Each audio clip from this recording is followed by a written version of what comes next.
আজকে সকালটা যে এভাবে কাটবে আমি নিজেও ভাবতে পারিনি। হঠাৎ কি হলো আজকে সকালে? হাই গাইস, আজকে উঠে গেছিলাম ভোরবেলা ঘুম থেকে, আর ঘুম থেকে উঠে গেছিলাম হাঁটতে একা একা। আর ভোরের বেলা সব গাছে ফুল ফুটেছিল, আর গেছিলাম শিব ঠাকুরকে নমস্কার করতে। তারপরে নমস্কার করে আবার বাড়ি আসলাম, বাড়িতে এসে দাঁত মাজলাম। ওর পরে গেছিলাম কাকিদের বাড়ির দিকে হাঁটতে হাঁটতে, দাঁত মাজতে মাজতে। তারপরে বাড়ি এসে ছোলা শনপাপড়ি খেলাম। তারপরে গেছিলাম আবার কাকিদের বাড়ির দিকে। আর এইদিকে দেখো ভাই কেমন করে, আর কাকিদের বাড়ি হচ্ছিল প্যান্ডেল।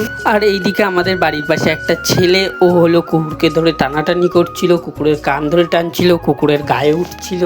আর এদিকে ওকে কুকুরটা কিছুই বলছিল না, ও কুকুরটার বারবার লাথি মারছিল, কান ধরে টান দিচ্ছিল। আর এদিকে আমার ভাই বসে বসে চায়ের কাপ নিয়ে কি যেন একটা করছিল। আর এদিকে এই ছেলেটা নাচছিল গান শুনে। আর এই ছেলেটা না খুব ভালো নাচ করতে পারে, আর ও না সবার সাথে খেলা করে, বাচ্চা বড় ছোট বুড়ো সবাদের সাথেই খেলা করে। আর ও সেই থেকে কুকুরটা নিয়ে কি করছে দেখতেই পাচ্ছ। আর কুকুর